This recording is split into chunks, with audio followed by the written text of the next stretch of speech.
Everyone, this is Mahima and you are watching rise smart Hindi. तहे दिल से आप सभी का स्वागत है हमारी वोकैब डेडिकेटेड क्लास में। और मैं लेकर आती हूँ आपके लिए 10 वर्ड्स, साथ ही साथ उनका मीनिंग, उनकी ट्रिक, उनको याद कैसे करें। सबसे बड़ी प्रॉब्लम होती है वोकैबुलरी के साथ कि उनको याद कैसे किया जाए, तो मैं आपको याद करवाती हूँ। मैं ऐसी ट्रिक लेकर आती हूँ जिससे आपको वर्ड्स जो हैं वो रिटेन करते हैं आपके माइंड में, और उसी के साथ साथ हम 2 सिनोनिम्स पे भी ध्यान देते हैं। तो बहुत जल्द हम मूव करने वाले हैं एंटोनिम्स की तरफ, और फिर उसके बाद हम इडियम्स और वन वर्ड सब्स्टिट्यूशंस पे जाएंगे। तो प्लीज ये क्लासेस को जरूर देखिए क्योंकि फायदा आप ही का है, और क्लासेस को लाइक और शेयर तो करना ही है, ठीक है। तो पहला आज का वर्ड देखते हैं। वर्ड देखने से पहले भाई एक चीज जो है जो बहुत ही इंपॉर्टेंट मैंने आपके लिए करी है, जो कि अभी तक कोई भी यूट्यूब पे नहीं कर पाया है। पूरी सीपीओ एसआई की वोकैब जितनी भी सारे शिफ्ट में आई थी वो सारी मैंने एक वीडियो में कंपाइल कर दी है आप सभी के लिए, और बहुत ही बेहतरीन तरीके से हमने चीज़ों को समझा है, बहुत ट्रिक्स के साथ हमने चीज़ों को पढ़ा है, ठीक है। तो वो वीडियो आपकी अवेलेबल है प्लेलिस्ट में, प्लीज जाइए और उसको देखिए, किस बात की देर है, ठीक है। तो चलो देखते हैं आज का पहला वर्ड। आज का पहला वर्ड है अडेप्ट। देखो, अडेप्ट का मतलब होता है ऐसा व्यक्ति जो बहुत ज्यादा स्किल्ड होता है, मतलब काफी क्रिएटिव, स्किलफुल होता है, ठीक है, स्किलफुल होता है, ठीक है, वेरी स्किल्ड। देखो अब यहाँ पर देखो, वो एक ही हाथ से, दोनों हाथ से इनफैक्ट कैसे इसको रोल करता चला जा रहा है, आप समझ भी नहीं पाओगे, राइट। चलो ठीक है, अब इसको याद कैसे करें। याद हम ऐसे करेंगे इसको कि जब आप कोई चीज अडॉप्ट करने जाते हो, ठीक है, आप अब तो खैर हम लोग पपीज को अडॉप्ट करते हैं, ठीक है, पपीज को अडॉप्ट करते हो, या फिर कोई ऐसा पेरेंट जो एक बेबी अडॉप्ट करना चाहते हैं, है ना, तो वो जाकर ऐसा बेबी ढूंढते हैं, या हम भी कभी कोई पपी देखते हैं तो हम वो पपी ऐसा देखते हैं जो एक्टिव हो, जो स्किलफुल हो, है ना। जैसे मुझे याद है कि जब मैं अपना एक पपी जो है, एक पप मैं लेने गई थी, तो वहाँ पे उसने मुझे सेम ब्रीड के 2 ऑप्शंस दिखाए भैया ने, एंड मैंने उनको बोला कि इन दोनों में क्या फ़र्क है। तो उन्होंने बोला इसकी आइज़ देखो ध्यान से, एक बहुत एक्टिव है और एक बहुत लेजी है, ठीक है। तो आपको चूज करना है कि आपको कौन सा वाला चाहिए इसमें से, ठीक है। तो तब मुझे समझ में आया कि अच्छा ओके, तो एक जो एक्टिव है बहुत स्किलफुल है, स्किल्ड है ना, तो हम क्या करते हैं, हमेशा स्किल्ड लेते हैं, तो हम वो चीज अडॉप्ट करते हैं जो स्किल्ड होती है, अडेप्ट होती है, ठीक है। तो आप ऐसे याद कर सकते हो, प्रोफिशिएंट होती है, और जो डेक्स्ट्रस होती है स्किलफुल होती है, ठीक है, ओके। चलें आगे, नेक्स्ट वर्ड देखते हैं, हफी। हफी आपको थोड़ा सा ऐसा नहीं लग रहा, अगर हम इसको हफी की बजाय हफा कर दें और फिर खफा कर दें, तो फिर खफा अगर हम कर दें तो खफा का मतलब होता है नाराज होना, एंग्री हो जाना, ठीक है, या बुरा मान जाना किसी चीज के बारे में, ऑफेंडेड हो जाना, खफा हो जाना, है ना, क्यों खफा हो तुम हमसे, है ना, ऐसा कुछ। तो हफी खफा, है ना, तो ऐसा थोड़ा याद हो जाएगा, हफा खफा। तो खफा हो जाना, हफी का मतलब होता है एंग्री हो जाना, ठीक है। ये देखो छोटी सी जो ये लड़की है, ये कैसे एंग्री होकर दिखा रही है, खफा होकर दिखा रही है। क्रैब्ड हो जाना, एग्जैस्परेटेड हो जाना, ठीक है। तो यहाँ पर भी आपको मैंने इस वर्ड को भी आपको याद करवाया हुआ है कि आपकी एक्स के साथ आपका सेपरेशन हो गया है, तो उसको आप कैसे करोगे मैनेज। जब बहुत गुस्सा हो जाओगे, मतलब बहुत गुस्सा आता है ना, ऐसे किसी लव्ड वन से आपका सेपरेशन हो जाए, चाहे वो आपकी वाइफ है, चाहे वो पार्टनर है, चाहे वो कोई फ्रेंड है, कोई और रिलेशनशिप है, तो उस केस में आपको क्या है, बहुत गुस्सा आता है अपने अंदर से ही, है ना। चलिए नेक्स्ट वर्ड आता है एंटसी। एंटसी का मतलब होता है नर्वस, वरिड, या अनप्लेजेंटली एक्साइटेड। अब ये ऐसा इमेजिन करो कि आप एक सोसाइटी में रहते हो, और अब वहाँ पे एक आंटी है जो कि बहुत जल्दी ना ऐसे घबरा सी जाती है, नर्वस हो जाती हैं, एक्साइटेड हो जाती हैं, वरिड सी हो जाती हैं, मतलब पागल सा बिहेव करने लग जाती हैं, है ना, कि अगर उनकी बहू ने उनके पैर नहीं दबाए तो भी उनको दिक्कत, पैर दबा दिए तो भी बड़ी तेज दबा दिए, मतलब आंटी किसी चीज़ में खुश है नहीं।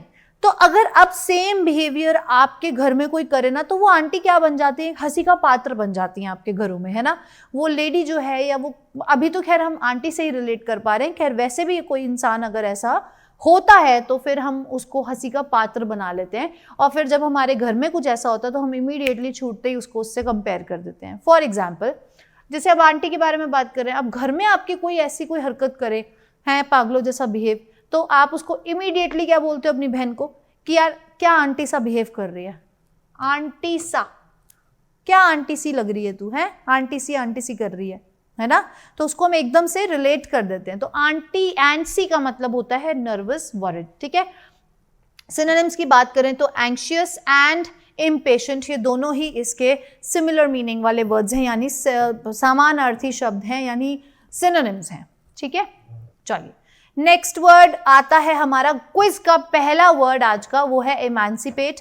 प्लीज ये ले लीजिए आप लोग स्क्रीनशॉट, और आपको पता ही है कि क्या करना है, कमेंट बॉक्स में लिखना है इसको, ठीक है, तो ये देख लेना, ठीक है। चलो नेक्स्ट, एक्वेसेंट। एक्वेसेंट वो होता है ऐसा व्यक्ति जो किसी की भी कुछ भी करने को तैयार है, बहुत ही सबकी बात मानता है, कुछ भी कर लेता है, ठीक है। याद कैसे करोगे, आपको यहाँ पर ये सेंट नजर आ रहा है, सेंट नजर आ रहा है, संत जो होता है। अब आपने बहुत ऐसा सुना होगा हमारे घरों में, जब कई बार कोई रिलेटिव आ जाते हैं तो मम्मी हमें कैसे इंट्रोड्यूस करती है, मेरा बच्चा तो बहुत संत है, बहुत गऊ है, कुछ कहता ही नहीं है, हम जो उसको कह देते हैं ना वो वही करता है, सारी बात मानता है, बहुत संत बच्चा है। तो कहते हैं यार वाह क्या बात है, आपका बच्चा तो ऐसा है, हमारे बच्चे तो बात ही नहीं मानते, हमारे बच्चे तो आगे से और जवाब देते हैं। तो हमें उस टाइम पे थोड़ा बोस्ट फील होता है ना, ऐसा लगता है वाह, on the top of the world. लेकिन वहीं अगर मेरे कोई गेस्ट आ जाए तो ऐसा करती है मम्मी, है ना, कोई रिलेटिव आ जाए, मासी मौसा आ जाए, तो उनके सामने मासी उल्टा हो जाता है, मासी बोलती है मेरी बेटी तो बहुत अच्छी है, एकदम गऊ है, सारी बात मानती है। और कई बार ऐसा होता है कि कोई रिश्ता कराने वाले आते हैं, रिश्ता हो रहा होता है, आपकी बड़ी बहन है, रिश्ता करने आए हैं भाई, देखने आए हैं लड़की को, तो मम्मी पापा देखा है कितने अच्छे से उसकी तारीफ करते हैं कि हमारी बेटी तो भाई गऊ है, सब कुछ बनाना आता है, चाहे उसको गोल रोटी भी नहीं बनानी आती हो। शादी के बाद पता चलता है अच्छा ऐसा भी था, है। तो आजकल ये भी बहुत सीन है। तो संत बेसिकली सेंट कोई ऐसा इंसान जो बहुत ही गऊ है, जो सबकी बात मानता है, किसी को नाराज नहीं करता, जो सब कह देते हैं वो सब कर लेता है, ठीक है।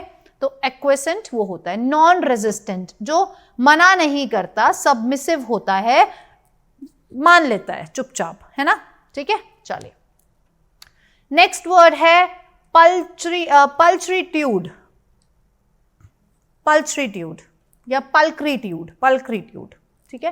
तो इसको आप जब पढ़ेंगे ना तो आपको समझ में आएगा, पल्क्रीट्यूड, ठीक है। अब कैसे याद करोगे, अच्छा पहले वैसे तो इसका मतलब होता है सुंदर, खूबसूरत, स्पेशली ब्यूटी, ठीक है, वुमेन्स ब्यूटी की बात करते हैं। अब ना आप अपनी बड़ी बहन से मिले, ठीक है, आपने कहा यार दीदी मुझे ना एक लड़की बहुत पसंद है, ठीक है। तो आपकी दीदी बोलती है अच्छा क्या बात है, तो बोलती है कौन है, क्या नाम है, फोटो वोटो दिखा, तो वो फोटो दिखाता है भाई डरते डरते। तो बहन क्या बोलती है, बहन की तो वो फ्रेंड निकली, तो बहन बोलती है ये तो पलक थी डूड, ये तो पलक थी जो मेरे साथ पढ़ती थी कॉलेज में, अच्छा तो ये पलक थी डूड, मतलब वो बहुत सुंदर थी। तो अब जब वो ऐसे बोलती है तो उसका रिएक्शन कुछ ऐसा होता है, ये तो पलक है ना, ऐसा आता है ना, तो पलक थी डूड, ऐसे याद करोगे आप। और पलक जो थी वो पल्क्रीट्यूड थी, पलक पल्क्रीट्यूड थी, पलक पल्क्रीट्यूड थी, मतलब बहुत सुंदर थी, ठीक है। एक्विसिवनेस एंड एलिगेंस, ठीक है, एलिगेंस, ये दोनों इसके सिनोनिम्स हैं। नेक्स्ट वर्ड आता है प्यूसेंस। प्यूसेंस का मतलब होता है great strength, power and influence, मतलब बहुत शक्तिशाली। याद कैसे करोगे, इसका याद करने का तरीका बहुत अच्छा है। याद है शिवजी ने जब पॉइजन पिया था, शिवजी ने जब पॉइजन, जब उन्होंने जो विष था, है ना, जो पॉइजन था वो उन्होंने पी लिया था, लेकिन उस पॉइजन का शिवजी पे कोई असर नहीं पड़ा, क्योंकि शिवजी बहुत शक्तिशाली हैं, उनके अंदर इमेंस पावर है, उनके अंदर ग्रेट स्ट्रेंथ है, और वो ही हैं जो उस पॉइजन को बना भी रहे हैं, काट भी रहे हैं, ठीक है। तो उस जहर का शिवजी पे कोई असर नहीं पड़ा, ठीक है, क्योंकि शिवजी क्या थे, महाशक्तिशाली थे, ठीक है। तो ऐसे याद रखना है आपको, पोटेंसी एंड विगर, ठीक है, स्ट्रेंथ, काफी पावरफुल इंसान, ठीक है। चलिए नेक्स्ट क्विज आती है आपकी, वर्ड है स्कार्स। तो स्क्रीनशॉट ले लीजिए और फटाक से, जो टाइम मिलता है ना उसमें फटाक से लिखना शुरू कर दिया करो। ठीक है। नेक्स्ट वर्ड आता है ब्रॉल। ब्रॉल का मतलब होता है झगड़ा बेसिकली, ठीक है, बहुत तगड़ा झगड़ा। उसको याद कैसे करोगे? ब्रॉल का मतलब, ब्रॉल सुनाई दे रहा है, बवाल, बॉल, बवाल, बवाल। भाई यार बवाल हो गया। बवाल कब होता है? जब दो औरतें लड़ती हैं। आजकल तो मेट्रो में चल रहा है बवाल, दिल्ली मेट्रो में आपका स्वागत है ना? तो दिल्ली मेट्रो में आजकल बवाल खूब चल रहा है यार। तो वो बवाल क्या होता है? मतलब लड़ाई हो रही है, झगड़ा हो रहा है, क्वेरल हो रही है ना? तो इसका जो आपका सिनोनिम्स होंगे वो होगा क्लैश, क्वेरल, ठीक है, फाइट एक यहां पर दे ही दिया है, क्वेरलसम, ठीक है। ये सारे क्या हैं? इसके सिमिलर मीनिंग वाले वर्ड्स हैं। Okay, next zephyr. ज़ेफिर का मतलब होता है एक हल्की सी शीतल सी हवा, लहर। याद कैसे करोगे? ये कौन है? ये है वसीम जाफर, ठीक है। और जब वसीम जाफर जब ग्राउंड में आते हैं तो बहुत ही शीतल लहर की तरह बॉल उड़ती चली जाती है ना? तो गस्ट और व्हर्लविंड, ये दोनों ही इसके क्या हैं? सिनोनिम्स हैं। ओके, नेक्स्ट वर्ड आता है एवोकेशन। एवोकेशन होता है something that a person does an interest और हॉबी। मतलब एक कला की तरीके से, आप हॉबी की तरीके से कोई काम करते हो, वो आपका जॉब नहीं है, it's not your regular job, ठीक है। एवोकेशन कैसे याद करोगे? एवोकेशन से आपको याद आ रहा है एवोकाडो। एवोकाडो आप कभी कभी खाते हो या रोज खाते हो? हमेशा खाते हो? मोस्टली लोग कभी कभी खाते हैं, है ना? और ये अंकल भी बोल रहे हैं कि ornithology happens to be my avocation, मतलब वो मैं रोज नहीं करता हूँ, that is not my regular job, वो मैं अपनी हॉबी के लिए करता हूँ, ठीक है। तो इट्स नॉट माय पर्सनल और रेगुलर जॉब। ओके, तो ऐसे ही आप एवोकाडो कभी कभी खाते हो, अपने जब मन करता है तब खाते हो, ऐसे जब कोई मन करता है तब आप वो हॉबी करते हो, ठीक है। तो बेसिकली अम्यूजमेंट के लिए आप वो करते हो एंड रिक्रिएशन के लिए करते हो, राइट। चलिए, नेक्स्ट वर्ड है डिप्लीट। डिप्लीट का मतलब होता है to reduce something in size, मतलब खत्म कर देना, बेसिकली समाप्त कर देना, डिप्लीट कर देना। कैसे याद करोगे? कि ये जो आंटी है ना, ये दे प्लेट पे प्लेट खाती जा रही है, दे प्लेट पे प्लेट। ये अपने बच्चों की प्लेट भी नहीं छोड़ रही, देखो दे प्लेट पे प्लेट ये उधेड़ती जा रही हैं। इनको कोई मतलब नहीं है सामने वाला मेरा बच्चा भूखा रह जाएगा या क्या है। वो बच्चे की शक्ल देख लो एक बार, क्योंकि अब ये तो बहुत खुश हो गई है एक्चुअली। देखो ये जो बीच में एक लड़की है ना, आप इसका रिएक्शन देखो, ये अपना आंसू पोंछ रही है और फिर से हंस रही है। मतलब पहले इसकी मम्मी ने इसका खाना लिया और वो रो पड़ी, और जब उसने देखा कि मेरी मम्मी तो अच्छा मेरा ही नहीं भाई का भी खाना ले रही है, फिर वो हंस पड़ी। उसने कहा ठीक है अब मेरे साथ गलत नहीं हो रहा है ना। इक्वालिटी मिलनी चाहिए हम लोगों को, है ना। हमें ऐसा लगता है जो हमारे साथ हो रहा है वो सबके साथ होए तो वो बिल्कुल ठीक है, ठीक है। और वो भैया की शक्ल देख लो एक बार।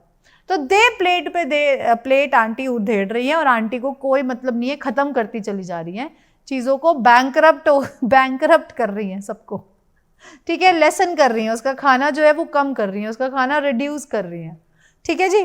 तो ये मतलब होता है डिप्लीट का। और ये है आपका आखिरी क्विज का वर्ड, जिसका जो वर्ड है वो है मैसिव, मैसिव, ठीक है जी।